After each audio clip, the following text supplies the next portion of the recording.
এই সাবজেক্ট জানলে বা ভালো নখদর্পণে থাকলে ডাব্লিউবিসিএস তোমার, ওই সাবজেক্টে তুমি যদি ভালো হও ডাব্লিউবিসিএস তোমার। এইরকম অনেক মিথ, আমি বলবো না, আপনার থেকে জানবো। এরকম অনেক কনসেপ্ট চলে আসছে, যেমন ভূগোল ইতিহাস নিয়ে একটা কনসেপ্ট রয়েছে। এগুলো কি আদৌ ঠিক, না প্রত্যেক সাবজেক্টকেই ইকুয়ালি গুরুত্ব দেওয়া উচিত এবং যার যেরকম স্ট্র্যাটেজি তাকে সেই হিসেবেই সাবজেক্ট ভিত্তিতে গুরুত্ব দেওয়া উচিত, একটু যদি বলেন।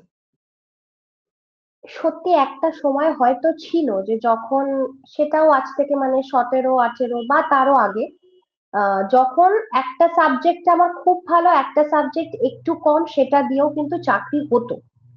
আজকের যে কম্পিটিশনের টাইম, সেখানে দাঁড়িয়ে আমাকে ইকুয়ালি প্রত্যেকটা সাবজেক্টে কিন্তু একটা স্ট্যান্ডার্ড জায়গায় যেতেই হবে।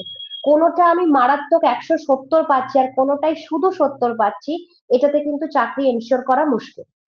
প্রত্যেকটা, হ্যাঁ, এটা হতে পারে যে আমার হয়তো আর্টস এর সাবজেক্ট বা আমার পলিটি ইকোনমি খুব ভালো লাগছে, আমি পেপার 5-এ খুব ভালো তুলতে পারছি। কম্পারেটিভলি হয়তো আমার সায়েন্স বা কারেন্ট অ্যাফেয়ার্স এর জায়গাটাতে একটু দুর্বল, এমনিতেই পেপার 4 একটু আনপ্রেডিক্টেবল জায়গা। কিন্তু হুম। আমি যদি মানে আমার দুটো পেপারের মধ্যে যদি হিউজ ডিফারেন্স থাকে, তাহলে কিন্তু হবে না। তখন আমার উচিত যেটা আমার স্ট্রেংথ সেটা তো আমি পলিশ করবো রেগুলারলি, কিন্তু তার থেকে বেশি এফর্ট দেব যেইটা আমার স্ট্রেংথ না সেটাকে পুশ করে অন্তত একটা স্ট্যান্ডার্ড জায়গায় নিয়ে যাওয়া। এবং এর জন্য কি হয়, প্রপার প্ল্যানিং, যে আমি একটা প্ল্যানিং করে রাখবো যে মোটামুটি আমি আমার যা ক্যাপাবিলিটি, আমি যদি সেটা অ্যানালাইজ করতে পারি মক দিতে দিতে, যে আমি ম্যাক্সিমাম এই পেপারটাতে নিজেকে পুশ করে এই জায়গায় নিয়ে যেতে পারবো, হুম।